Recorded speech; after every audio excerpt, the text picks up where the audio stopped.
Hello my YouTube family, कैसे हो? आई हो सब अच्छे हो गए। हस्तिनापुर में भरत होता है, भरत का बेटा शांतनु होता है। शांतनु और गंगा का विवाह होता है, जिनका बेटा होता है देवव्रत। और देवव्रत अपने जो है पिता की शादी जो है सत्यवती से करवाता है। सत्यवती के पिता का नाम होता है दाशरथ। और दाशरथ ये शर्त रखता है कि मैं अपनी बेटी की शादी एक ही शर्त पे करूँगा, जो मतलब मेरी बेटी का संतान होगा वही जो है उस हस्तिनापुर की गद्दी पे राज करेगा। ये बात जो है देवव्रत मान लेता है और आजीवन जो है शादी ना करने का वचन देता है दासराज को। और तब ये बात शांतनु को पता चलता है, तो शांतनु उसे जो है इच्छा मृत्यु का वरदान देते हैं। कहते हैं तुम्हारी इच्छा अनुसार जो है तुम्हारे बिना इच्छा के तुम्हें मृत्यु छू भी नहीं सकती है। और शांतनु और सत्यवती का जो है देवव्रत शादी करवाता है, और उस टाइम उसका पितामह भीष्म रखता है नाम। ठीक है। और तो उनके पुत्र होते हैं चित्रांगद और विचित्रवीर। चित्रांगद की मृत्यु हो जाती है युद्ध में, और विचित्रवीर बचता है। उसकी शादी होती है अंबा और अंबानिका से होती है, जो कि काशी के मतलब बेटे नरेश की डॉटर होती है, अंबा और अंबानिका। और इनके 2 पुत्र होते हैं। मतलब कुछ टाइम बाद तबीयत खराब होने के कारण जो है विचित्र भी मर जाता है। और सत्यवती का एक बेटा होता है जो कि वेदव्यास नाम होता है, जो कि प्रसाद और वेदव्यास का बेटा होता है। मतलब प्रसाद और सत्यवती का बेटा जो होता है वेदव्यास होता है। फिर वो जो होती है अंबिका और वेदव्यास का पुत्र जो होता है धृतराष्ट्र, वो अंधा होता है क्योंकि उसे देख के डर जाती है, वो आंख बंद कर लेती है। और अंबालिका और वेदव्यास का पुत्र जो होता है पांडव होता है। वो देख के मतलब आंखें नहीं बंद करती, लेकिन फिर भी उनका पुत्र होता है, वो सोचती रहता है। धृतराज की शादी जो है गंधार नगर की गंधारी से होती है, और वो शिव भक्त होती है। और पांडव की शादी कुंती और माद्री से होती है। कुंती के 100 पुत्र होते हैं और एक पुत्री होती है, दुशाला नाम होता है। और दुर्योधन होते हैं। और कुंती के 3 पुत्र होते हैं, धृतराज, भीम और अर्जुन। और जो माद्री के 2 पुत्र होते हैं वो होते हैं नकुल और सहदेव। नकुल और सहदेव होते हैं। युधिष्ठिर और भीम जो होते हैं दुर्योधन से बड़े होते हैं, और जिसके कारण जो है युधिष्ठिर का राज्याभिषेक हस्तिनापुर में होता है। सारे पांडव जो है बड़े होने मतलब आश्रम में जाते हैं, एजुकेशन करके आते हैं, फिर उनका परीक्षा लिया जाता है। फिर उसके बाद जो होता है उनको जो है गद्दी पर बैठाया जाता है। फिर गद्दी पर बैठाया जाता है, राज्याभिषेक होने जाता है।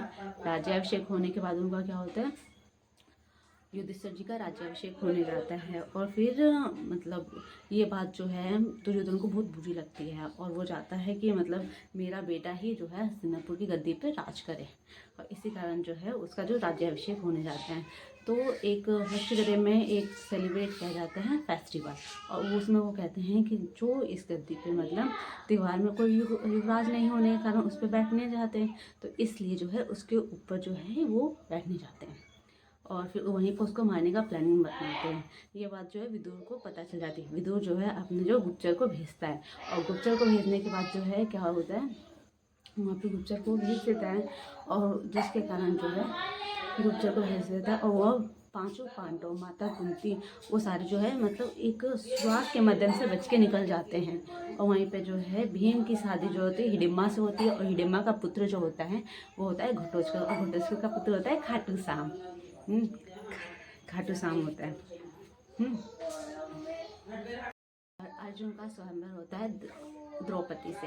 एंड पंचाल नगर में जो है द्रौपदी का स्वयंवर किया जाता है। और वहाँ पे जो होता है मतलब एक शर्त रखा जाता है कि ऊपर मछली टांगी रहती है और नीचे पानी रहता है, और उस मछली को देख के पानी में से उसकी आंखों पे जो है निशाना त्यागना होता है। और जिसके कारण जो होता है वो निशाना सब आते हैं, दुर्योधन आता है, कर्ण आते हैं, और भी एक एक करके वो निशाने को त्यागते हैं, लेकिन ये जो है वो नहीं कर पाते हैं। और फिर आते हैं, कर्ण भी जाता है, लेकिन द्रौपदी उसकी इंसल्ट कर देती, कहती है मैं क्षुद्र हाथों के साथ मैं शादी नहीं कर सकती हूँ। फिर 5 कृष्ण भगवान जो है इशारे में मना कर देते हैं। और फिर जो है अर्जुन आते हैं, और फिर अर्जुन जो है मछली को देख के आँख से निशाना लगाते हैं उनकी तीर पर, और निशाना हिट बैठता है, और द्रौपदी और अर्जुन का स्वयंवर किया जाता है। भीम और अर्जुन और जो द्रौपदी जाते हैं, और वो मतलब कुंती के पास, और कुंती जो है उन्हें जो है कहते हैं कि माता हम भिक्षा लेकर आए। तो कहते हैं 5 भाई आपस में बांट लो, जिसके कारण 5 पांडव की एक पत्नी कहलाती है, वो होती है द्रौपदी। आगे उर्वशी ने किसको श्राप दिया था? उर्वशी ने अर्जुन को श्राप दिया था। वो भी इसलिए क्योंकि उर्वशी जो है अर्जुन से शादी करना चाहती थी, लेकिन उर्वशी ने मना कर दिया। मतलब अर्जुन ने मना कर के नहीं, मैं आपको जो है माता समझता हूँ, मैं आपसे शादी नहीं कर सकती। ये बात जो है उर्वशी को बहुत बुरी लगी और उर्वशी ने जो है अर्जुन को नपुंसकलिंग का श्राप दे देती है। अभिमन्यु होता है, अभिमन्यु किसका बेटा होता है? अर्जुन और सुभद्रा का होता है। और अभिमन्यु जो कि अर्जुन के लिए जो है चक्रव्यूह रचा गया था, और उसमें जो है कौन फंस गया था? अभिमन्यु जी फंस गए थे। और उसमें ये होते पितामह भीष्म थे, कर्ण थे, दुर्योधन जी थे, और वहाँ पे दुशासन भी थे, शकुनी मामा भी थे, क्योंकि सब लोग मिलके उसको युद्ध करते हैं। और नियम बनाया गया था कि एक योद्धा के साथ सिर्फ एक ही योद्धा लड़ेगा। जब कृष्ण भगवान शिशुपाल का वध करते हैं तो उनके हाथों से ब्लड निकलता है। द्रौपदी फिर अपना पल्लू फाड़ के उनके जो हाथों में पट्टी कर देती है, और उसी टाइम वो कहते हैं कृष्ण भगवान, प्यारे में ये आसान तुम्हारे कैसे उतारूंगा। तो जब द्रौपदी का वस्त्र हरण किया जाता है और वो कृष्ण भगवान को बुलाती है, तो कृष्ण भगवान उनकी आते हैं और रक्षा करने के लिए। ओके,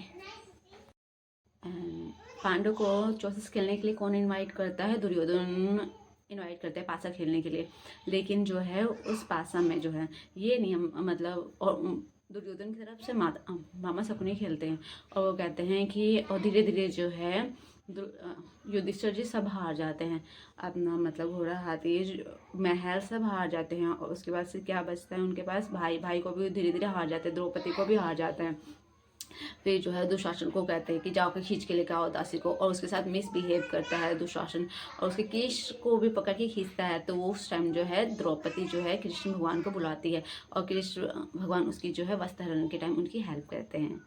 ओके, फिर सेकेंड टाइम भी जो है पांडवों को बुलाया जाता है उनको मतलब पासा खेलने के लिए। और उस टाइम जो है द्रौपदी का इंसल्ट होता है, द्रौपदी जाती है श्राप देने, और लेकिन उस टाइम जो है गंधारी धृतराष्ट्र जाते हैं और उन्हें रोक देते श्राप से।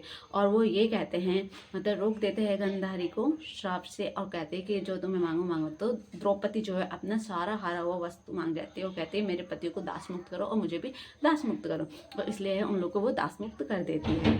ठीक है, दास मुक्त कर देती है। और सेकंड टाइम बुलाया जाते हैं तो उसमें रखा जाता है 12 साल का वनवास, 1 साल का अज्ञातवास। और 12 साल का वनवास करते हैं और 1 साल का वो अज्ञातवास कहाँ मत्स्य देश में करते हैं। वो भी सब लोग जो है नौकरानी बन के करते हैं। ठीक है, आगे बाय। इंद्रप्रस्थ को कैसे खंड प्रस्थ को कैसे इंद्रप्रस्थ में बनाया गया? हस्तिनापुर को 2 भागों में डिवाइड किया गया। पहला भाग हस्तिनापुर का जो है दुर्योधन को दिया गया, सेकंड पार्ट जो है युधिष्ठिर जी को दिया गया। और वो पूरा ही उबड़ खाबड़ था और उन्हें कुछ भी नहीं मिला था। और जो है उनके साथ कृष्ण भगवान थे, बलराम थे, 5 पांडव थे, माता कुंती थी, द्रौपदी जी थी, और दुर्योधन क्या बोलते हैं हमारे पितामह भीष्म थे ये, और द्रोणाचार्य थे। ये सब जो मिलके उसको बहुत ही हजारे में चेंज कर दिया, और जिसके कारण वो देख के मतलब दुर्योधन भी देख के चकाचक हो गया और वो पानी में गिर जाता है। तभी द्रौपदी हंसती, कहती है अंधे का बेटा अंधा। ये बात जो है दुर्योधन को बहुत बुरी लगती है। सेकंड, फिर जो है वहीं पे जब युधिष्ठिर जी का राज्याभिषेक होने जाता है तो दुर्योधन मतलब शिशुपाल आते हैं, जो कि कृष्ण भगवान के बुआ के बच्चे होते हैं, और वही जो कि वो युधिष्ठिर जी के मौसी के लड़के होते हैं। और वो बहुत ही अपशब्द बोलता है, मतलब बुरा उरा सबको बोलता रहता है, सबको बोलता है, जिसके कारण कृष्ण भगवान गुस्से में आते हैं, उनकी गर्दन काट देते हैं। और 100 पाप कंप्लीट होने के बाद कृष्ण भगवान कहते हैं तुम्हारा 100 पाप कंप्लीट हो जाएगा तो तुम्हारी गर्दन में काटूंगा। तो भी वो नहीं माना, वो बोला ही जा रहा। तो कृष्ण भगवान को आया गुस्सा, और 100 पाप जैसे कंप्लीट हो, 101 पाप उसने किया, उसका कृष्ण भगवान ने गर्दन से मतलब चक्कर से गर्दन उड़ा दिया। और फिर उसी टाइम जो है उनके ब्लड गिरा, द्रौपदी ने अपना पल्लू फाड़ के उनके हाथों पर पट्टी की और कहा कि ये आसान में कैसे उतारूंगा प्रिय। तो फिर कृष्ण भगवान जो है जब द्रौपदी जी का वस्त्र हरण होता है वहीं पे जो उनकी हेल्प करते हुए कृष्ण भगवान को बुलाती है। तो आगे बाय।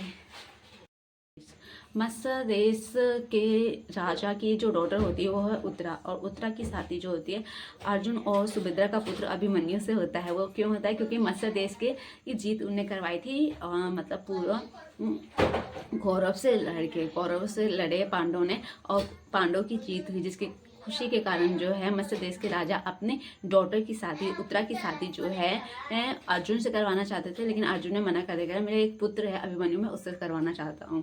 तो जिसके कारण उत्तरा और अभिमन्यु की शादी होती है। Okay bye.